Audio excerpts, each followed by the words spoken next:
প্রত্যাশা ছিল যে বাংলাদেশে গণতন্ত্র প্রতিষ্ঠিত হবে, কিন্তু আমরা দেখেছি ৭৪-এর দুর্ভিক্ষ, আমরা দেখেছি একদলীয় শাসন, বাংলাদেশের সমস্ত মানুষের কণ্ঠরোধ করে একদলীয় শাসন ব্যবস্থা বাকশাল কায়েম করা হয়েছে।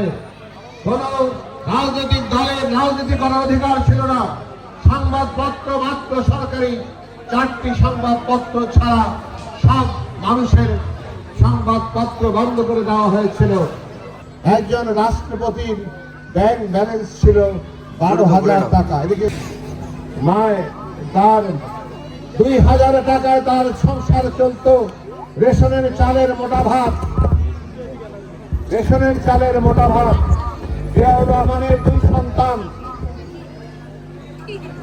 জনাব তারেক রহমান এবং আরাফাত রহমান কোকো, তাদের এই উৎসব ছাড়া তাদের নতুন কাপড় পরার সুযোগ জুটত না। জিয়া রহমানের শার্ট প্যান্ট আলতা জীবন যাপন করেছেন, এইভাবে জীবন যাপন করেছে সেই পরিবার। আজকে একটি প্রশ্ন আপনাদের সামনে খোলাসা করে বলতে চাই, বাংলাদেশে বলতে পারবেন আপনারা বাংলাদেশে কোন পরিবারের বাংলাদেশ কিংবা বিদেশে কোনো বাড়ি নেই, থাকবার কোনো ঠিকানা নেই? বলতে পারবেন কি আপনারা? ঠিকানা আছে কিন্তু বাড়ি নেই, সেটি হচ্ছে জিয়া পরিবার। ঠিকানা আছে বাগবাড়ি, কিন্তু সেখানে কোনো বাড়ি নাই। উপাধি দিয়েছে আপসহীন নেত্রী, এই নেত্রীর পুরস্কারও দিয়েছে বাংলাদেশের মানুষ। বাংলাদেশের প্রথম মহিলা প্রধানমন্ত্রী হিসেবে 1991 সালে তাকে বাংলাদেশের মানুষ নির্বাচিত করেছে।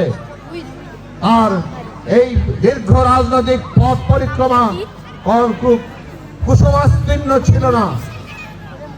প্রথম দিনেই ঘোষণা দিয়েছে সেই রাজনৈতিক প্রতিপক্ষ দল যে একদিনের জন্য আমরা তাদেরকে শান্তিতে থাকতে দেব না।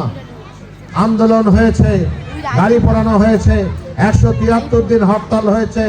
তত্ত্বাবধায়ক সরকারের দাবিতে আওয়ামী লীগ এবং জামাতে ইসলাম একসঙ্গে বিএনপির বিরুদ্ধে আন্দোলন করেছে এবং দেশনেত্রী বেগম খালেদা জিয়া, এই বাংলাদেশের তত্ত্বাবধায়ক সরকার, এটি প্রয়োজন ছিল বাংলাদেশের জন্য। এই অনুধাবন থেকে তিনি বাংলাদেশে তত্ত্বাবধায়ক সরকার প্রতিষ্ঠা করেছেন। বাংলাদেশের রাজনৈতিক ইতিহাসের যা কিছু অর্জন সবই শহীদ জিয়া, সবই খালেদা জিয়া এবং আগামীতে জনাব তারেক রহমানের বাংলাদেশের গণতন্ত্রকে মুক্ত করেছেন শহীদ জিয়া। বাংলা মানুষকে রাজনীতি করার অধিকার দিয়েছেন, বহুদলীয় গণতন্ত্র চালু করেছেন শহীদ Zia. Parliamentary form of democracy, যেটা এখন পার্লামেন্টারি পদ্ধতি, সেটাও খালেদা জিয়াই চালু করেছেন। এবং যে তত্ত্বাবধায়ক সরকার ব্যবস্থা, যেটা বাংলাদেশের মানুষের দাবি ছিল, সেই দাবিও খালেদা জিয়াই পূরণ করেছেন। এরপর মঈনুদ্দিন ফখরুদ্দিন সরকার অবৈধভাবে রাষ্ট্র ক্ষমতা দখল করে আওয়ামী লীগ সরকারের সহযোগিতায়। 2 নেত্রীকে মাইনাস করবার জন্য চাপ প্রয়োগ করা হয়। এটা কি ধরে থাকতেই হবে আমাকে? না স্যার, এখন লাগবে না স্যার, এখন চাপ প্রয়োগ করা হয়, আত্মসমর্পণ করেন শেখ হাসিনা, বিদেশে চলে যান তিনি। আমার নেত্রীকে যখন বিদেশে যাওয়ার প্রস্তাব দেওয়া হয় যে বিদেশে যান, আরামায়েশে জীবন যাপন করেন, আমরা সব কিছু করে দেব, আপনার দেশে থাকবার কোনো প্রয়োজন নাই, তখন যে মানুষটি যে কথা বলেছেন, এখনো মানুষের মুখে মুখে সেই কথাগুলো আমরা শুনতে পাই। তিনি বলেছেন, এই বাংলাদেশের বাইরে আমার কোনো ঠিকানা নাই, এই দেশে আমি জন্মগ্রহণ করেছি, এই মাটিতে আমি মৃত্যুবরণ করতে চাই, আমার দেশের মানুষকে ছেড়ে আমি কোথাও যাব না। তখন নির্যাতন শুরু হয়েছে। ছোট ছেলে আরাফাত রহমান কোকো নির্যাতন সহ্য করতে না পারে ভগ্ন স্বাস্থ্যের অধিকারী ছিলেন, বিদেশে মালয়েশিয়ায় চিকিৎসারত অবস্থায় মৃত্যুবরণ করেছেন।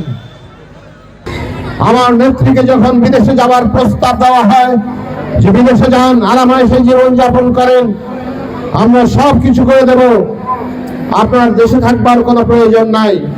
তখন যে মানুষটি যে কথা বলেছেন, এখনো মানুষের মুখে মুখে সেই কথাগুলো আমরা শুনতে পাই।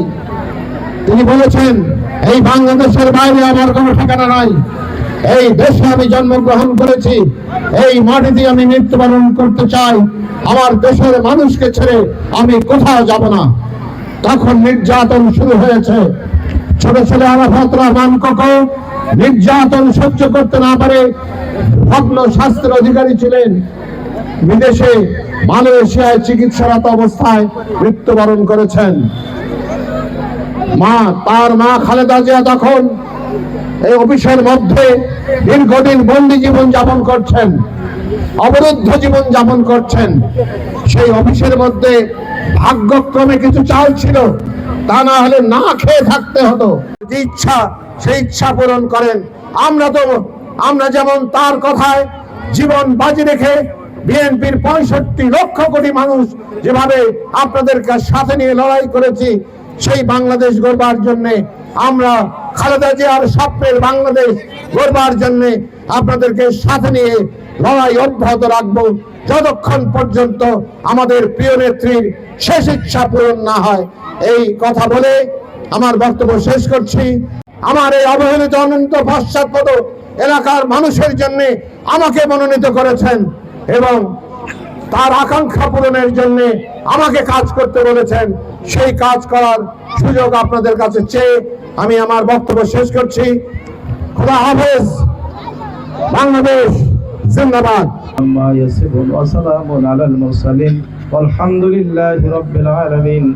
আমিন সুম্মা আমিন। বাকি লা ইলাহা ইল্লাল্লাহু মুহাম্মাদুর রাসূলুল্লাহ। আপনারা যে জায়গায় বসে আছেন ওখানে থাকুন। দুয়ারি হ্যাঁ, আপনারা একটু দুয়ারি হয়ে বসেন, দুয়ারি হয়ে বসেন আপনারা। করে নিয়ে তোমার দরবারে দুইখানি খালি হাত এদের মতো উত্তোলন করেছে। মওলা মেহেরবানি করে আজকের দোয়াটুকু কবুল করে আমাদের সকলের জীবনের গুণাগুলো মাফ করে দাও রব্বুল আলামিন। খাস করে আল্লাহ আজকের এই দোয়ার সওয়াব বরকত যতটুকু হয়েছে আল্লাহ লক্ষ কোটি গুণ বৃদ্ধি করে দিয়ে আমাদের বিশ্ব নবী মুহাম্মদ রাসূলুল্লাহ সাল্লাল্লাহু আলাইহি ওয়াসাল্লামের রূহ মুবারকে পৌঁছায় দিন। আল্লাহ দুনিয়া সৃষ্টি থেকে আজ পর্যন্ত যত তোমার প্রিয় বান্দা বান্দি পৃথিবী থেকে কবরের মাটিতে শুয়ে আছে আল্লাহ তাদের প্রত্যেকের কবরের শাস্তি দান করে দেন। রব্বুল আলামিন বিশেষ করে আল্লাহ যখন উদ্দেশ্য করে আজকের এই দোয়া মাহফিলের আয়োজন করা হয়েছে আল্লাহ তোমাদের দয়া কামনা বাংলাদেশের সুন্দরের প্রধানমন্ত্রী আল্লাহ যিনি কষ্ট করেছেন, এত কষ্ট তাকে দেওয়া হয়েছে, সমস্ত কষ্টগুলো বুকের ভেতরে চাপিয়ে রেখে তবু মিথ্যার সঙ্গে যিনি আপোষ করেন বাবু আমাদের জননী, আমাদের গণতন্ত্রের মা মওলা আল্লাহ, যিনি আল্লাহ এই পৃথিবী বাংলাদেশের মানুষকে কেঁদে আল্লাহ কবরের মাটিতে শুয়েছেন। আমরা দোয়া করি মাহবুব তার কবর খানিকে তুমি জান্নাতের বাগান বানায়া দাও আল্লাহ। খাস করে মওলা তার পাশে তার স্বামী আমাদের প্রেসিডেন্ট শহীদ জিয়াউর রহমান কবরে শুয়ে আছেন আল্লাহ, তার কবর খানিকেও জান্নাতের বাগান বানায়া দাও মওলা। হে আল্লাহ খাস করে মওলা তার ছেলে আরাফাত রহমান কোকো আল্লাহ কবরের মাটিতে শুয়েছে, তার কবর খানিকেও তুমি জান্নাতের বাগান বানায়া দাও মওলা। আল্লাহ তুমি জানো মওলা বিএনপি পরিবারের মধ্যে একটি মানুষ জীবিত আছে আল্লাহ, তাকে নিয়ে অনেক ষড়যন্ত্র হয়েছে। যিনি দীর্ঘ 13 বছর 17 বছর বিদেশের মধ্যে সংরক্ষণ করছেন বাংলার মাটিতে শপথ করেছেন বাংলার মানুষের শান্তি প্রতিষ্ঠার জন্য, বাংলাদেশের মানুষের গণতন্ত্র আল্লাহ সেই বিএনপির চেয়ারপারসন বিএনপির সভাপতি আল্লাহ জনাব তারেক রহমানকে দুনিয়ার এই বাংলাদেশের সমস্ত ষড়যন্ত্র থেকে তুমি হেফাজত করো মওলা রব্বুল আলামিন। খাস করে মাবুদ আমরা এখানে যারা হাত তুলেছি আল্লাহ আমাদের মধ্যে এমন একজন ব্যক্তি এখানে আছেন আল্লাহ, যিনি সকাল থেকে রাত পর্যন্ত এই এলাকার মানুষের সেবা করার জন্য, এই এলাকার মানুষের উন্নয়ন করার জন্য মানুষের দ্বারে দ্বারে মানুষের ঘরে ঘরে পৌঁছেছেন মওলা। আমাদের হৃদয়ের স্পন্দন আমাদের প্রিয় ব্যক্তিত্ব অধ্যাপক ডাক্তার মাইনুল হাসান সাদিক ভাইকে তার শারীরিক মানসিক সুস্থতা দান করো মাওলা। আল্লাহ তার দুনিয়ার সমস্ত বাধা থেকে তাকে তুমি হেফাজত করো মাহবুব রব্বুল আলামিন। আল্লাহ যে জায়গায় তোমার দরবারে হাত তুলেছি মাওলা, আমাদের এই ধাপড়াট ইউনিয়নের সাবেক প্রেসিডেন্ট, বাংলাদেশ জাতীয়তাবাদী দলের আল্লাহ সদস্য একজন কর্মী ছিলেন শাহরিস্তাফিজুর রহমান আমিন, তার এই বিজড়িত প্রতিষ্ঠানে আল্লাহ তোমার দরবারে হাত তুলেছি আল্লাহ। আজকে দেশে থেকে হয়তো আমাদের সঙ্গে থাকছেন আল্লাহ। আল্লাহ শুধুমাত্র তার কবর ফেলে দিয়ে তুমি জান্নাতের বাগান আল্লাহ। আল্লাহ পরিশেষে মাহবুব আমরা যত লোক হাত তুলেছি আল্লাহ, আমাদের সকলের বাবা মাকে তুমি ক্ষমা করে দাও আল্লাহ। আমাদের সকলকে দুনিয়ার সমস্ত বাধা থেকে হেফাজত করো মাওলা। খাস করে মাওলা বাংলাদেশকে যত ষড়যন্ত্র হচ্ছে, বাংলাদেশকে নিয়ে যত বৈজ্ঞানিক মহলরা ষড়যন্ত্র চালিয়ে যাচ্ছে আল্লাহ,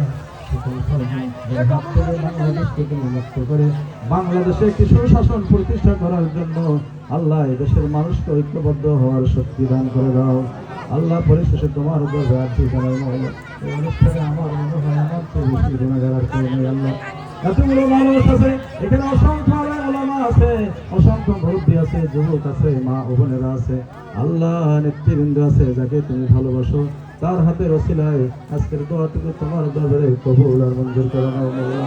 খাস করে আল্লাহ তোমার দরবারে রাজি জানাই মাওলা। আমাদের প্রিয় নেত্রী, আমাদের প্রিয় গণতন্ত্রের মা বেগম খালেদা জিয়ার কবরখানিকে তুমি জান্নাতের বাগান বানিয়ে দাও মাওলা। আল্লাহ খাস করে মাওলা আমাদের মধ্যে আর একবার তোমার দরবারে আনছি জানাই মাওলা। আমাদের প্রিয় মানুষ, আমাদের এই এলাকার অভিভাবক যাকে উদ্দেশ্য করে আমরা পথ চলছি মাওলা, আমাদের প্রিয় মানুষ ডাক্তার অধ্যাপক মাইনুল হাসান সাদিক ভাইকে তুমি সুস্থ এবং সবল আল্লাহ, তাকে তুমি সুন্দর সুস্থভাবে তার দায়িত্ব পালন করার তৌফিক দাও মাওলা। ইয়া আল্লাহ তার বিরুদ্ধে যদি কেউ ষড়যন্ত্র করে থাকে মাওলা, সেই ষড়যন্ত্র থেকে তুমি তাকে হেফাজত করো মাওলা। আল্লাহ আমাদের হৃদয়ের স্পন্দকে তুমি আগামীতে আল্লাহ তার দায়িত্ব তার হাতে দিয়ে এলাকার উন্নয়নের সুযোগ করে দাও রব্বুল আলামিন। রব্বানা তাকাব্বাল মিন্না ইন্নাকা আনতাস সামিউল আলিম ওয়া তুব আলাইনা ইন্নাকা আনতাত তাওয়াবুর রহিম। সুবহানা রাব্বিকা রাব্বিল ইজ্জাতি আম্মা ইয়াসিফুন ওয়া সালামুন আলাল মুরসালিন ওয়ালহামদুলিল্লাহি রাব্বিল আলামিন। আমিন সুম্মা আমিন। লা ইলাহা ইল্লাল্লাহ মুহাম্মাদুর রাসূলুল্লাহ। আপনারা